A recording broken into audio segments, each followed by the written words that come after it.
l'émission Parole de femmes. Cette semaine, nous avons parlé de la rivalité et nous allons terminer aujourd'hui en parlant de la rivalité dans l'Église parce que oui, malheureusement, ça existe. Non seulement on peut vivre de la rivalité dans notre famille, au travail, entre femmes, etc. Et on se dit encore dans l'Église. Et oui, malheureusement, parce qu'il arrive que dans l'Église, nous apportions nos attitudes charnelles et nos imperfections et il se peut que nous ayons pu nous-mêmes apporter de la rivalité ou qu'on ait pu être confrontés à de la rivalité. Alors on va voir aujourd'hui comment répondre de la bonne façon, comment servir le Seigneur de tout notre cœur en éradiquant toute forme de rivalité. Et les filles, je sais que merveilleuses comme vous êtes, probablement que vous ne savez même pas de quoi je parle, n'est-ce pas? De quoi est-ce que tu Voilà, parles exactement. juste, Aurélie, je savais que c'est quelque chose qui n'allait pas. Depuis le début de la semaine, Aurélie s'est dit, mais quelle rivalité, de quoi parle-t-on? C'est beau, un cœur pur comme ça, Aurélie. Alors que tu vois, moi qui ai raconté toutes mes histoires d'enfance, n'est-ce pas alors? T'as commencé super tôt, je crois. Ouais, c'est ça. Mais j'ai laissé la rivalité dans l'enfance. Donc voilà, vous aurez tout su sur mon enfance. Mon enfance, quand même, t'imagines tous les traumatismes que j'ai partagés cette semaine. Et tu sais, malheureusement, il y a cette rivalité qui peut se retrouver dans l'Église et dans notre service aussi pour le Seigneur.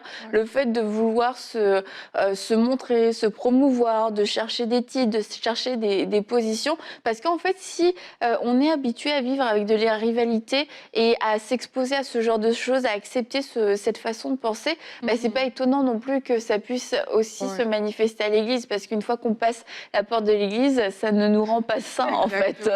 C'est ça que je voulais dire aussi, c'est que les gens vont se dire, oui, mais c'est à l'Église et tout, mais la réalité, c'est qu'à l'Église, justement, on vient aussi pour être transformé.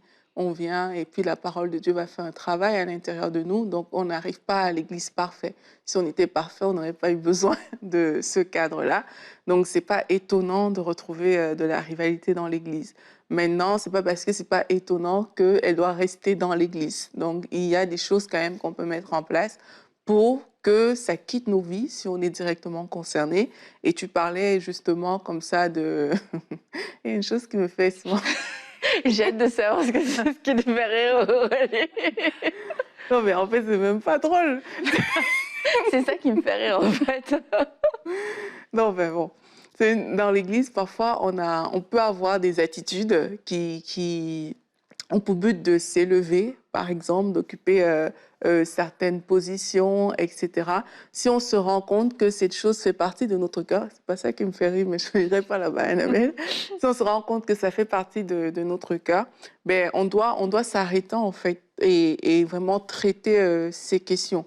Et moi, j'encourage vraiment à le faire. Je me rappelle... d'un frère comme ça il avait dit vraiment publiquement que mais quand cette personne est arrivée dans l'église, cette personne avait l'air plus compétente que moi, on l'a pris directement, tout le monde l'a aimé et moi ça a fait monter quelque chose dans mon cœur et aujourd'hui je viens le dire parce que je sais que ça va m'aider moi à me débarrasser de cette chose-là et il a honoré aussi le frère. Par la suite, lui-même, il a reconnu que les talents du frère vraiment étaient présents. Et je pense que quand on se rend compte qu'à l'intérieur de nous, vraiment, au niveau de l'Église, ailleurs même, mais là, on parle spécifiquement de l'Église, tu te rends compte que tu commences à jalouser un frère, tu vois quelqu'un en avant, tu commences à envier ou à dénigrer peut-être cette personne, tu aimerais occuper cette place-là. La personne n'est au final pas si qualifiée que ça, peut-être toi, tu aurais pu faire mieux. Donc, si tu commences à avoir ce type de pensée en toi, mais c'est le temps de s'arrêter et de dire, il faut que je soigne cette chose. Il faut absolument que ça quitte ma vie et aussi d'honorer justement les personnes peut-être dont tu convoites la place. C'est vrai que c'est important que lorsque ton motif ou lorsque tu sers, ben, finalement, la motivation devient... Ben, il y a à l'intérieur de la comparaison, il va avoir peut-être, comme tu dis, une jalousie, il va avoir toutes sortes de choses finalement qui n'ont rien à voir avec l'objectif premier dans l'Église. Ben, et comme tu dis, c'est le temps de se remettre en question, puis de se poser les bonnes questions. Puis j'aime le verset dans... d'un psaume 139, 23, 24 qui dit « Ô Dieu, regarde au fond de mon cœur et connais-moi, examine mes pensées et vois mes soucis, regarde si je suis sur un chemin dangereux et conduis-moi sur ton chemin, ce chemin qui est sûr pour toujours. » Et je pense que c'est quelque chose qu'on devrait se faire tous les matins en fait, vraiment exposer notre cœur et vraiment revoir nos motivations, pourquoi on fait les choses, parce que comme on l'a dit cette semaine, ça peut partir d'un petit quelque chose qui peut vraiment prendre une grande ampleur et surtout dans le cadre de l'Église où on est là pour servir, on est là voilà, pour s'encourager, pour s'aimer, pour s'édifier. Donc la rivalité n'a la place nulle part, mais presque envie de dire encore moins dans l'Église. Mais voilà, donc faire attention à ça. C'est sûr, comme tu dis, ça a sa place nulle part, mais c'est peut-être plus choquant de le voir à l'Église et quelquefois même de manière à peine cachée, parce que par nos discours, on va commencer à dire « mais pourquoi c'est lui qui fait ça ? Franchement, il n'est pas qualifié, et puis ceci, et puis cela. » Et c'est vraiment le genre de discours où il n'y a rien du tout de pur, il n'y a rien de divin, il n'y a rien qui peut ressembler à ce que Jésus aurait pu dire, et qu'on ait quelque part ce courage de le dire même plus facilement à l'Église, parce que je ne sais pas exactement pourquoi d'ailleurs, c'est choquant et que ça doit nous déranger. Maintenant, ça ne doit pas nous offusquer au point où on va claquer la porte, mais c'est de se dire je suis une partie de la solution et peut-être que moi-même, tu vois, j'entretiens ce genre de rivalité, j'entretiens ce genre de langage, de discours. Peut-être qu'en tant que responsable, je vois que dans mon équipe, il y a cette compétition et que je la traite pas, je laisse les gens se parler comme ça de l'un et de l'autre, que moi-même, j'essaye de justifier, etc.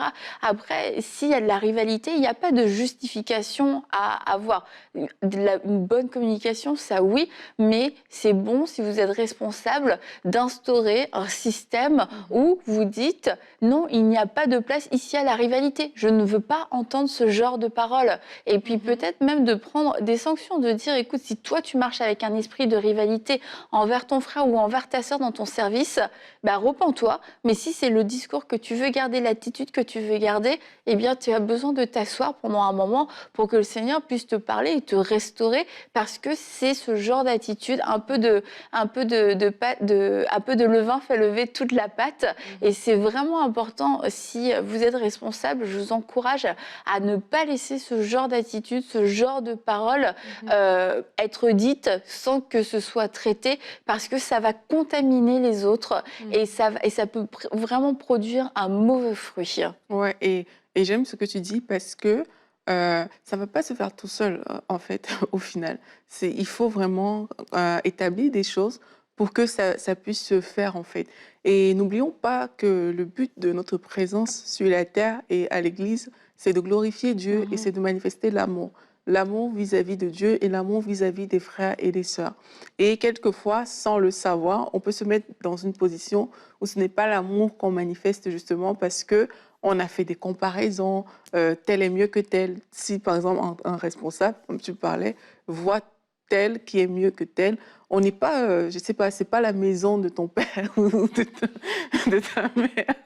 Donc, il y a un cadre et tout, et il faut savoir faire aussi les choses de la bonne manière, en fait. Et c'est l'amour pour Dieu qui doit être notre motivation lorsqu'on est à l'Église, lorsqu'on sert, dans tout ce qu'on fait d'ailleurs. L'amour pour Dieu, le désir de révéler Christ doit paraître plus que tout. Donc, si on réalise que non, c'est plus ça qui nous draine quelque part, on doit aussi s'arrêter. Il faut savoir marquer des pauses et revenir à son premier amour, marquer des pauses pour dire « Ah, mais moi, je vois que je suis trop concernée par les gens, par toutes sortes de choses. Tu te retrouves là, peut-être tu mesures parfois. » Bon, moi, je ne sais pas comment les gens font pour évaluer ça, qu'il y a tel a plus d'onction que tel. Je ne sais pas s'il y a un appareil qui mesure ça. Un onctiomètre. T'en as pas, Aurélie? Mais c'est parfois des petites choses comme ça qui vont amener des disputes là où il ne doit pas avoir. Et c'est important, nous, de se positionner. Quelquefois, on aime accuser l'Église en général, que oui, l'Église dans l'Église. Mais toi, positionne-toi, toi, pour faire les choses correctement, pour aider aussi les personnes que tu peux aider à mener plus loin.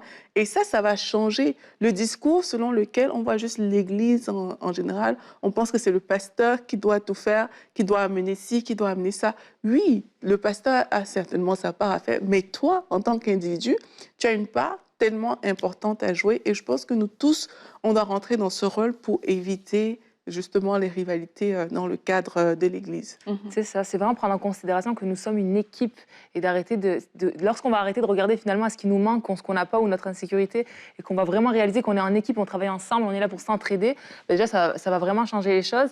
Puis aussi, comme on en a parlé cette semaine, cette histoire d'identité, qu'on a tous notre place et ce côté que Dieu nous a donné des dons, donc ça on l'a déjà dit, il y a un timing aussi pour nous, on a notre couleur, on a notre onction, tu parles d'onction, on a tout ce qu'il faut en fait, mais des fois, voilà, ça va être une histoire de temps. On n'a pas tous aussi, là je parle de l'Église avec un grand E, là, au sens large, mais on n'a pas tous la même zone d'influence, on n'a pas tous la même sphère d'influence, donc on n'a pas... Enfin, en fait, ça dépend de plein de choses. Donc si on s'arrête juste à une personne et à ce qu'elle fait, c'est sûr que on va être déçus, puis ça va nous amener toute cette comparaison, rivalité. Mais lorsque tu acceptes que il y en a pour tout le monde, puis c'est tellement large, mais nous, on se restreint beaucoup par rapport peut-être à là où on a grandi, ce qu'on a vu, peut-être qu'on se fixe juste à notre église locale. Donc, qu'est-ce que je peux faire ici? Mais on ne se rend pas compte que Dieu, il a plus que pour nous. Et ça dépasse ce qu'on peut penser aujourd'hui. Donc, c'est ça, vraiment... Garder ça en tête, quoi. Et notre désir de reconnaissance ne doit pas nous pousser à faire des choses pour se faire voir, pour que le pasteur nous voie, pour que le pasteur nous place, etc. Si tu es, par exemple, dans la louange et que tu décides d'atteindre la note ultime, est-ce que tu le fais pour le Seigneur ou est-ce que tu le fais parce que tu as l'impression que tu es dans un concours et dans une compétition et que tu te dis, là, si je chante comme ça, si je fais ça, je vais me différencier des choristes. Et puis, on va voir que moi, je suis faite pour être le lead, que je suis faite pour être en avant, que je devrais être la responsable de la louange. Et franchement, même si Dieu t'appelle à être responsable de la louange, même si c'est les paroles que tu as reçues, mais c'est pas un discours qui plaît à Dieu. C'est pas la façon dont Dieu parle. Dieu ne regarde jamais ses enfants en disant « Ah, lui, elle est meilleure. Vas-y, allez, hop, vas-y, chante mieux que tout le monde, écrase tout le monde. Tu vas voir, c'est comme ça qu'il va te remarquer. » Dieu, quand il élève quelqu'un, ne dénigre pas les autres.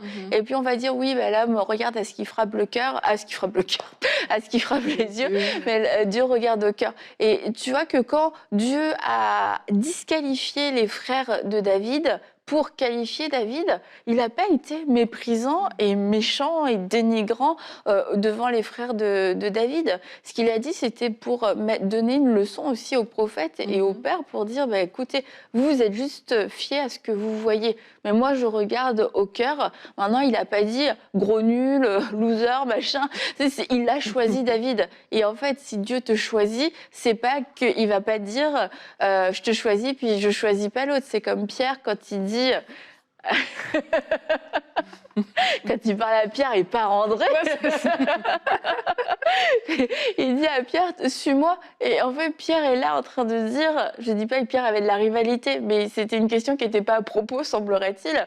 Et il voit Jean et il dit, mais lui, qu'est-ce qui va lui arriver? Qu'est-ce qu'il va faire? Et Jésus lui dit, mais qu'importe, mais toi, suis-moi. Et quelquefois, on considère tellement plus l'appel des autres, plutôt que de considérer son propre appel. Et concentre-toi sur ce que Dieu t'appelle à faire, parce que c'est là où tu vas être fort, c'est là où Dieu va pouvoir se déverser pleinement en toi. Mais tu es toujours en train de regarder à droite et à gauche, à te demander est-ce que quelqu'un va faire plus, est-ce que quelqu'un... Non, fais juste ce que Dieu t'appelle à faire. Ni plus, ni moins. Et tu vas voir que c'est là où tu vas aussi pouvoir t'épanouir et tu vas voir une manifestation de la grâce de Dieu supérieure à tout ce que tu as vu alors que tu étais distrait par des rivalités, par des jalousies à regarder à droite et à gauche. En fait, quand tu parles, Annabelle, je réalise que vu qu'on ne sait pas ce que Dieu nous appelle à faire, parfois c'est donc ça qui va le créer. Donc, on doit se concentrer plus dans, comme tu as dit, ce que Dieu nous appelle à faire, l'appel qu'il a mis sur notre vie. Mais quelquefois, au lieu de travailler pour ces choses-là, c'est cette observation qui va créer différentes pensées dans les cœurs. Et on va en arriver comme à oublier l'objectif, le but pour lequel on est là, en fait. Et si tu poses la question à peut-être quelqu'un, qu'est-ce que Dieu t'appelle à faire à l'Église? Il n'y a pas beaucoup de gens qui ont forcément cette réponse-là. Beaucoup de gens ont la réponse du service, que c'est bien de servir, c'est bien de faire différentes choses, mais il n'y a pas beaucoup de gens qui ont cette réponse, en fait, personnelle. Et moi, je réalise en t'entendant que, en fait, la relation personnelle avec Dieu va faire la différence. Parce que plus tu vas grandir dans ta relation personnelle avec Dieu, plus tu vas aimer Dieu, donc tu seras focalisé sur ses intérêts, C'est ça. et plus tu vas aimer les gens. Et ça va t'empêcher de rentrer dans certaines rivalités. Plus tu vas aussi passer du temps dans ta relation avec Dieu, tu vas voir que tu vas mourir. Il y a quelque chose qui va se passer, ta chair sera crucifiée. Et quand ta chair, comme ça, sera confrontée à cette relation avec Dieu, tu vas t'humilier. Tu ne seras plus en train de chercher à être le plus grand par rapport à tel ou à un autre. Tu vas tout simplement t'humilier et tu vas commencer à marcher dans l'humilité. Et cette humilité va même te faire regarder les autres meilleurs. On dit regarder les autres supérieurs à toi-même. Et aussi, l'humilité va te faire tellement vouloir honorer Dieu, tellement vouloir servir Dieu, que tu n'auras pas le temps pour entrer dans des compétitions, en fait. Donc, la base, on revient à la base, qui est notre relation avec Dieu. Et ta relation avec Dieu, elle en est où? Je pense que c'est une question qu'on peut poser aujourd'hui. Est-ce que tu es dans une relation avec Dieu où ton cœur est toujours tourné vers lui? Tu veux absolument faire ce qu'il a mis dans ton cœur? Est-ce que tu vas chercher auprès de Dieu ce qu'il a mis dans ton cœur pour le manifester de façon naturelle, pour laisser le Seigneur travailler à l'intérieur de toi, pour que tu ne tombes pas dans les jalousies et la rivalité? Ou alors tu es tellement préoccupé par ce que tu veux devenir, ce que tu dois faire, et au point où tu en as oublié Dieu. Je pense que c'est une question sur laquelle on peut s'arrêter parce que ça joue dans tellement de domaines. Ça joue dans le service en lui-même au niveau de l'Église, et on n'est pas en train d'encourager les gens à dire non, moi Dieu ne m'a pas dit de faire ça, donc à l'Église je ne vais pas le faire.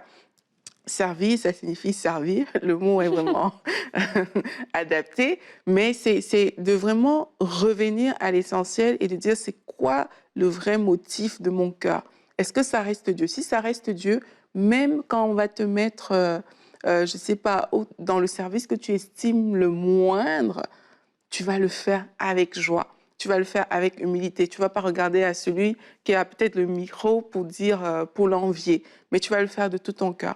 Et c'est vraiment l'attitude que j'aimerais encourager qu'on ait aujourd'hui, parce que ça aura de l'impact partout, aussi bien dans l'Église que pour les gens qui servent à l'extérieur de l'Église ou ailleurs. Mais il y a des ministères qui se développent de plus en plus sur les réseaux sociaux, par exemple. Si cette base-là n'est pas établie, tout le reste est faux, en fait. Tout le reste devient biaisé. Et ça, on doit pouvoir jouer avec ça. Ouais, bah, comme tu dis, c'est ça. En fait, c'est la base de tout, quoi. Je pense que c'est la solution à tout problème de cette semaine. C'est vraiment la relation avec Dieu. Au final, c'est de là que tout part. Et puis, même si c'est vrai que peut-être que parfois, il va avoir cette pensée, ce petit côté qui va arriver, mais le fait d'avoir cette... Enfin, c'est dans le sens de la rivalité, la comparaison, ça peut arriver, mais le fait d'avoir cette relation avec Dieu, en fait, directement, hop, ça va te réaligner. OK, non, là, je me suis égarée, là, merci. Ça permet de renouveler ton intelligence, puis en fait, de te ramener à la vérité, puis à ton identité, puis de te refocaliser sur l'essentiel. Et donc, voilà. Donc, c'est super bon. J'aime trop. Et il faut dire aussi que il y a des moments c'est pas facile parce qu'on va être vraiment tenté et ça se peut que dans votre église, votre pasteur ait fait le choix de mettre quelqu'un en responsable à la prière, à l'accueil, à la louange, aux enfants, bref, peu importe où, et vous sentiez que vous étiez cette personne prédestinée à remplir ce rôle. Dieu vous avait parlé, vous voyez à quel point vous êtes équipés, vous êtes prêts, et ça se peut que votre pasteur se soit trompé. Ça se peut qu'il ait fait un choix qui n'était pas si inspiré que ça, un choix humain, bref, ça arrive à tout le monde. Vous aussi, vous vous êtes trompé, et puis là, l'erreur peut-être du choix, peut-être, c'est manifesté sur vous. Alors j'aimerais vous encourager, alors que vous avez l'impression de vivre ce temps d'injustice, ce temps où vous avez été oublié, ce temps où bah, finalement, vous vous dites, mais il n'a pas bien entendu Dieu me concernant, à garder votre cœur. Parce que la rivalité ne sera jamais la bonne réponse. Si lui s'est trompé, toi, ne te trompe pas non plus dans ta réaction. Garde ton cœur et puis célèbre ce que Dieu va faire. Et dis-toi, bah écoute, dis-toi, je ne sais pas, Seigneur, comment tu vas le faire. Moi, je pensais que tu m'avais parlé. Je pensais que c'était moi qui allait faire ça. Mais je ne suis pas là pour occuper un poste. Je ne suis pas là pour un titre. Je vais juste continuer de servir. Et s'il y a eu quelque chose, bah, rétablis-le. Mais moi, je ne vais pas rentrer. Je ne vais pas gérer cette histoire avec de la rivalité dans mon cœur. Je ne vais pas gérer cette histoire avec de la jalousie dans mon cœur. Et puis si il advenait qu'en plus pour que cette histoire soit encore plus difficile à vivre au niveau de la chair, que non seulement vous n'êtes pas responsable, mais qu'en plus vous passez sous la responsabilité de cette personne, eh bien vraiment, ayez un cœur de serviteur. Choisissez la bonne part, choisissez l'humilité, choisissez l'amour. Et si quelqu'un s'est trompé à votre sujet, bah, cette personne se sera trompée, mais en tout cas, Dieu aura été honoré par votre attitude et par votre réaction. Donc, venez pas gâcher, entre guillemets, l'œuvre de Dieu, parce que si un chemin s'est fermé à cause d'une personne, Dieu a un autre chemin pour vous, soyez-en assurés. Mais une des meilleures façons de rater le chemin de Dieu, c'est de manifester de l'orgueil, manifester de l'arrogance, manifester de l'offense, du déshonneur, etc. Ne rentrez pas dans les brancards, bah, pasteur, tu t'es trompé, c'était moi la personne, blablabla, blablabla, tu comprends rien, t'entends pas le Saint-Esprit, t'es pas du tout sensible au Saint-Esprit. Gardez votre cœur et gardez votre bouche, parce que vous savez pas comment Dieu peut renverser la situation, ce que Dieu peut faire finalement pour vous établir. Faites-lui confiance. C'est vraiment rester dans cette même perspective, en fait, qu'on a tous le même but. Et comme je l'ai dit tout à l'heure, on fait tous partie de la même équipe. Et moi, ça me fait penser à un peu ce qui s'est passé durant la pandémie. C'est vrai qu'on toutes les églises ont été plus ou moins déstabilisées parce que c'était nouveau, il y a eu beaucoup de jeux en ligne et tout ça, c'est ce qui a pris place. Mais je trouvais ça quand même beau parce que je trouvais que les églises avaient appris à travailler ensemble. Et on a pu voir, tu sais, des pasteurs prêcher aller dans des émissions d'autres églises, on a pu, les podcasts, tout ça et tout. Puis il y avait une certaine unité qui s'est installée. Donc c'est sûr que, voilà, au début, il y a eu cette entraide parce que c'était nouveau, voilà, on a été déstabilisés dans tout ce qui s'est passé. Mais je trouvais ça beau, cette unité, en fait, que Dieu a permise au travers de ça. Et au final, c'est comme une prière, quoi. Ben, Seigneur, vraiment qu'on puisse rester dans cette atmosphère-là, que c'est pas une histoire de bâtiment, c'est pas une histoire de, là, au sens général, ou de don, ou de ci, voilà, mais vraiment que c'est une unité, en fait. On travaille pour la même œuvre, on travaille ensemble, et que c'est quelque chose qu'on puisse vraiment continuer de chérir, continuer d'être au service d'eux, en fait, tous ensemble. Ouais. Et c'est vrai, parce que le fait que tout le monde ait été un peu déstabilisé, ça a comme créé un sentiment tu peux pas contrôler, c'est comme quelque chose que tu connais pas, et on réalise dans ces moments-là à quel point on a besoin des autres. Et ça, c'est quelque chose à vivre dans l'église. On a besoin les uns des autres, on est là les uns pour les autres, et de rester dans cet esprit où l'autre peut m'apporter quelque chose. Oui, je vais considérer l'autre supérieur à moi-même, je me fais volontairement serviteur de l'autre, et je vais pas forcément attendre qu'il y ait une autre pandémie ou une autre catastrophe qui frappe l'Église pour pouvoir me remettre en question. Ça devrait être notre état d'esprit en tout temps, en fait. Ouais. Et je voudrais aussi dire que c'est pas parce que quelqu'un a péché, on va dire ça comme ça, et que ça a été étalé publiquement à l'Église, qu'on a le droit de pointer cette personne du doigt et de créer même des conflits ou des rivalités avec cette personne. Il y a des failles peut-être qui existent, qui sont là, mais ça ne justifie pas qu'on rabaisse les gens, ça ne justifie pas qu'on les méprise, en fait, qu'on entre dans une attitude de condescendance vis-à-vis de ces personnes-là. Et c'est aussi important de réaliser ça aussi à l'Église, en fait, parce que ce qui est souvent dommage, c'est même que des histoires qui devaient être traitées à l'intérieur vont s'étendre et tout simplement parce qu'on a méprisé quelqu'un, parce que cette personne avait commis une erreur.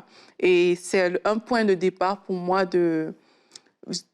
peut-être le mot rivalité ne va pas peut-être fonctionner ici, mais c'est plus quand toi, tu te mets au-dessus de l'autre parce que l'autre a commis une faute qui a été visible en fait aux yeux de tous et que tu commences à manifester des sentiments comme ça vis-à-vis d'autrui parce que sa faute à lui peut-être est plus visible que pour d'autres personnes. C'est aussi une attitude dans laquelle on ne doit pas entrer en tant que membre du corps de Christ et vraiment, comme Paul dit, réaliser que si ton frère a une difficulté, toi, tu as une difficulté en fait. Si on commence à vivre en songeant à ça et à sortir de nous, de notre égocentrisme, de tout ce qui nous concerne, je pense qu'on va aussi évoluer en tant que corps de Christ et que les rivalités, les disputes, toutes ces choses qu'on peut retrouver dans l'Église vont partir de plus en plus, quoi. Et je veux vous relire ce verset avec lequel on a commencé la semaine dans Philippiens 2:3. Ne faites rien par esprit de rivalité ou par désir d'une gloire sans valeur, mais avec humilité, considérez les hommes comme supérieurs à vous-même. Et je veux insister sur le mot rien. Ne faites rien.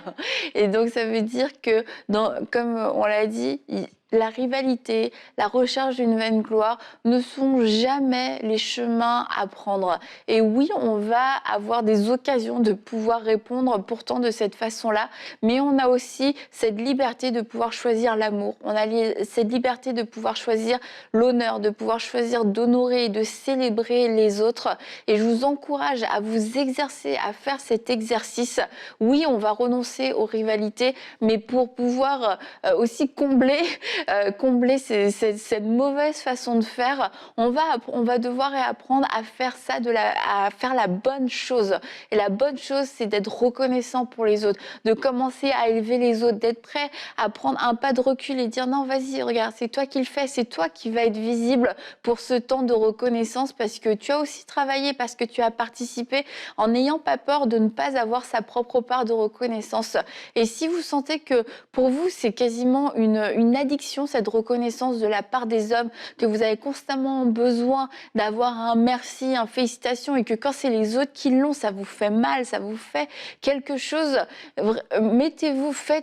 prenez la décision vous-même de prendre ce temps de recul pour faire un jeûne, tout simplement, un jeûne de reconnaissance humaine et apprendre à recevoir la reconnaissance de Dieu, l'approbation de Dieu et de dire ça me suffit. Seulement ta reconnaissance, Seigneur, me suffit. Si plus jamais personne me disait bravo, si plus jamais personne me disait félicitations, je serais quand même heureux de te servir et je continuerai de te servir. Et je crois qu'à partir de cette semaine, après tout ce qu'on a pu dire, eh bien que aussi vous allez être vigilant, que vous n'allez pas laisser les rivalités prendre racine dans votre cœur et dès qu'il y aura quelque chose, dès qu'il y aura une petite semence, que vous allez vouloir vous élever au-dessus de quelqu'un ou d'un seul coup vous comparer, juger la personne et rentrer dans cette petite compétition, cette grande compétition, de tout de suite choisir la sainteté, de dire non, moi j'ai crucifié ma chair avec ses anciens désirs et cette recherche de vaine gloire. Cette rivalité, c'est pas la manière dont Dieu m'appelle à marcher. Et pour terminer, je voudrais vous encourager, particulièrement si vous êtes dans le ministère.